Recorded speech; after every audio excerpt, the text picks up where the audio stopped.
Lectura de la Biblia en un año. Nueva versión internacional para hoy, 22 de noviembre. Romanos, capítulo 9. Digo la verdad en Cristo, no miento. Mi conciencia me lo confirma en el Espíritu Santo.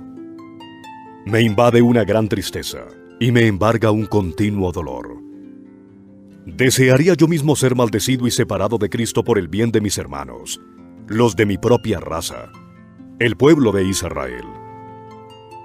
De ellos son la adopción como hijos, la gloria divina, los pactos, la ley y el privilegio de adorar a Dios y contar con sus promesas.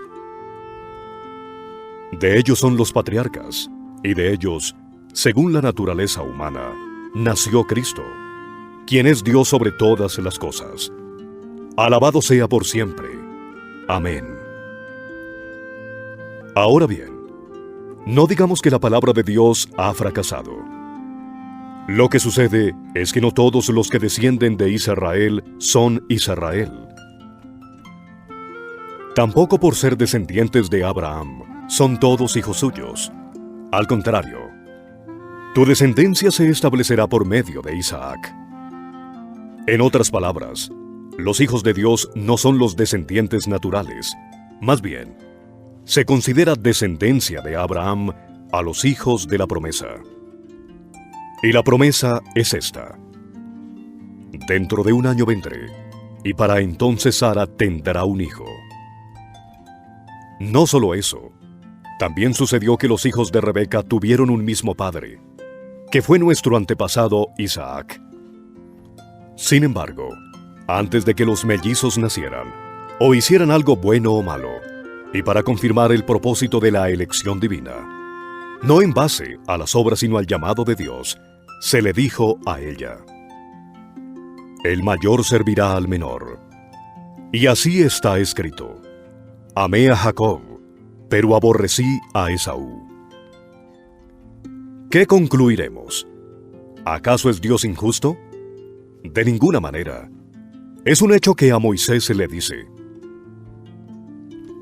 tendré clemencia de quien yo quiera tenerla, y seré compasivo con quien yo quiera serlo. Por lo tanto, la elección no depende del deseo ni del esfuerzo humano, sino de la misericordia de Dios. Porque la Escritura le dice al faraón: te he levantado precisamente para mostrar en ti mi poder, y para que mi nombre sea proclamado por toda la tierra. Así que Dios tiene misericordia de quien Él quiere tenerla, y endurece a quien Él quiere endurecer. Pero tú me dirás: entonces, ¿por qué todavía nos echa la culpa a Dios? ¿Quién puede oponerse a su voluntad? Respondo: ¿quién eres tú para pedirle cuentas a Dios? ¿Acaso le dirá la olla de barro al que la modeló: ¿por qué me hiciste así? ¿No tiene derecho el alfarero de hacer del mismo barro unas vasijas para usos especiales y otras para fines ordinarios? ¿Y qué si Dios, queriendo mostrar su ira y dar a conocer su poder, soportó con mucha paciencia a los que eran objeto de su castigo y estaban destinados a la destrucción? ¿Qué si lo hizo para dar a conocer sus gloriosas riquezas a los que eran objeto de su misericordia, y a quienes de antemano preparó para esa gloria?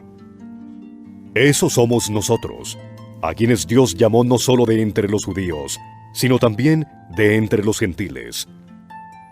Así lo dice Dios en el libro de Oseas: llamaré mi pueblo a los que no son mi pueblo, y llamaré mi amada a la que no es mi amada. Y sucederá que en el mismo lugar donde se les dijo: ustedes no son mi pueblo, serán llamados hijos del Dios viviente. Isaías, por su parte, proclama respecto de Israel: aunque los israelitas sean tan numerosos como la arena del mar, solo el remanente será salvo. Porque plenamente y sin demora, el Señor cumplirá su sentencia en la tierra. Así había dicho Isaías. Si el Señor Todopoderoso no nos hubiera dejado descendientes, seríamos ya como Sodoma, y nos pareceríamos a Gomorra. ¿Qué concluiremos? Pues que los gentiles, que no buscaban la justicia, la han alcanzado. Me refiero a la justicia que es por la fe. En cambio, Israel, que iba en busca de una ley que le diera justicia, no ha alcanzado esa justicia. ¿Por qué no? Porque no la buscaron mediante la fe, sino mediante las obras, como si fuera posible alcanzarla así. Por eso tropezaron con la piedra de tropiezo, como está escrito: miren que pongo en Sión una piedra de tropiezo y una roca que hace caer. Pero el que confíe en él no será defraudado. Romanos, capítulo 10. Hermanos, el deseo de mi corazón y mi oración a Dios por los israelitas es que lleguen a ser salvos. Puedo declarar en favor de ellos que muestran celo por Dios, pero su celo no se basa en el conocimiento. No conociendo la justicia que proviene de Dios y procurando establecer la suya propia, no se sometieron a la justicia de Dios. De hecho, Cristo es el fin de la ley, para que todo el que cree reciba la justicia. Así describe Moisés la justicia que se basa en la ley. Quien practique estas cosas vivirá por ellas. Pero la justicia que se basa en la fe afirma: no digas en tu corazón, ¿quién subirá al cielo? Es decir, para hacer bajar a Cristo. O, ¿quién bajará al abismo? Es decir, para hacer subir a Cristo de entre los muertos. ¿Qué afirma entonces? La palabra está cerca de ti, la tienes en la boca y en el corazón.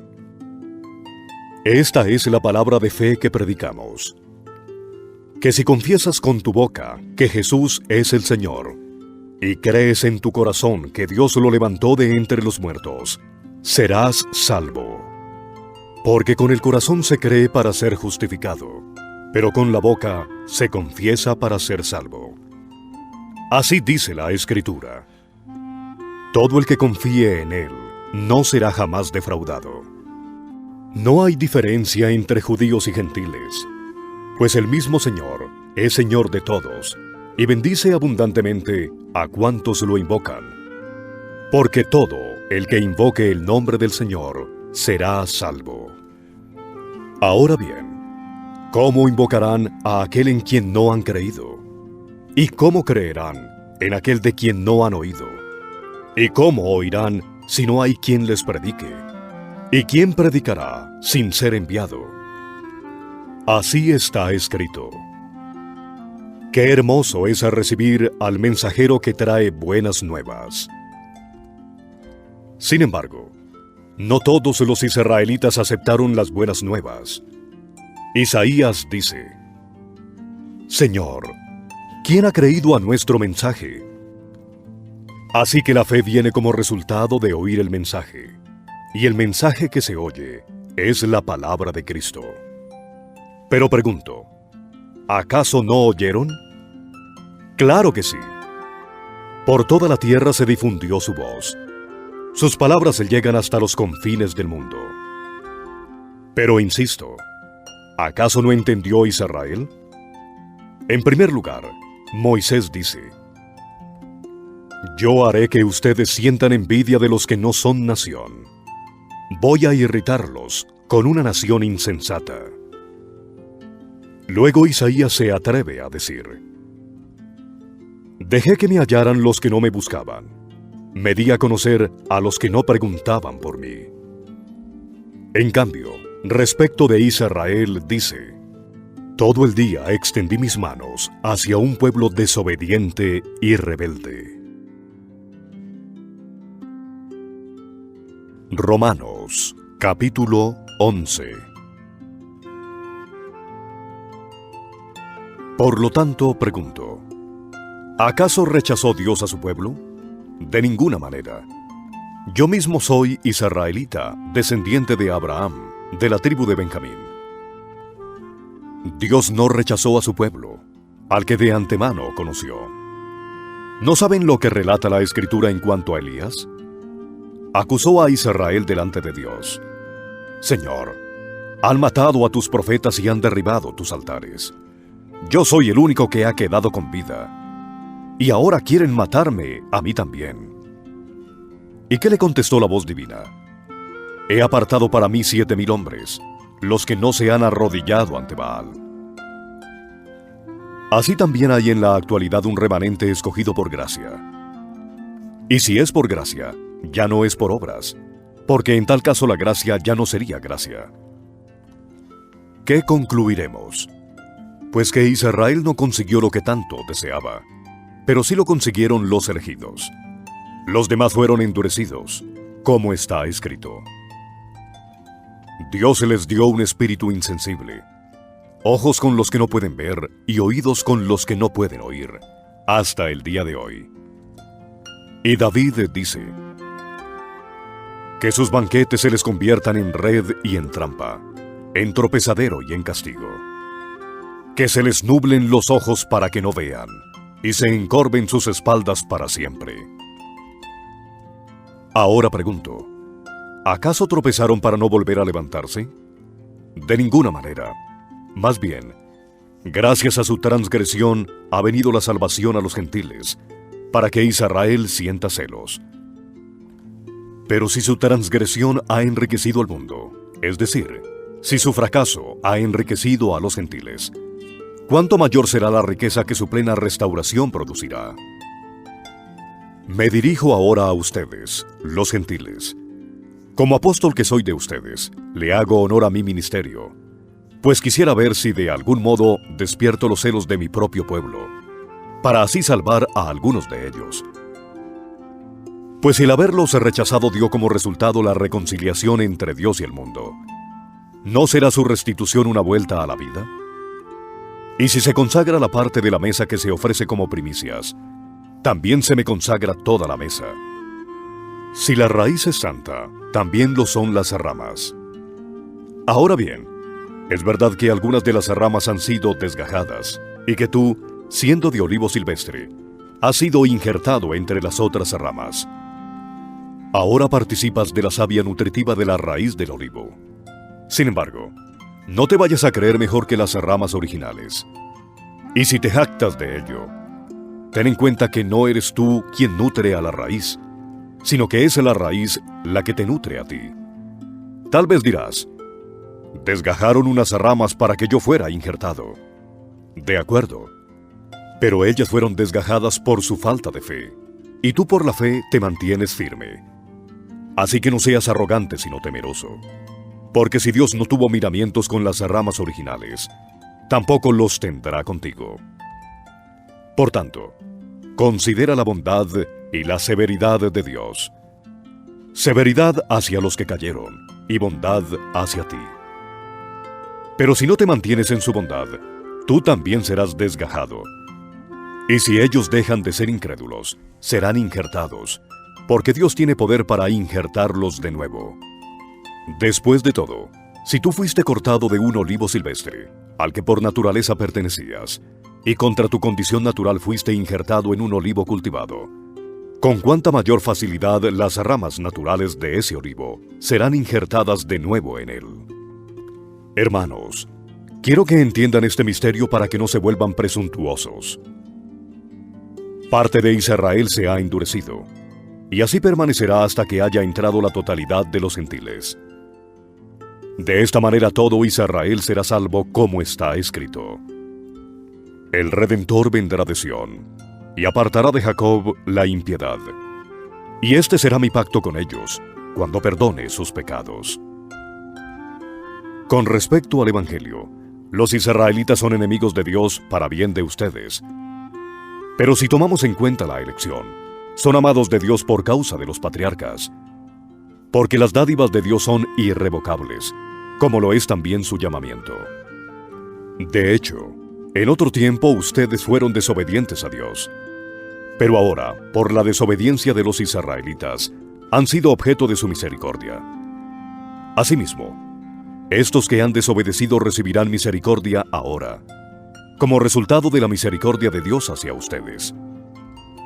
En fin, Dios ha sujetado a todos a la desobediencia, con el fin de tener misericordia de todos. Qué profundas son las riquezas de la sabiduría y del conocimiento de Dios. Qué indescifrables sus juicios e impenetrables sus caminos. ¿Quién ha conocido la mente del Señor? ¿O quién ha sido su consejero? ¿Quién le ha dado primero a Dios para que luego Dios le pague? Porque todas las cosas proceden de Él, y existen por Él y para Él. A Él sea la gloria por siempre. Amén.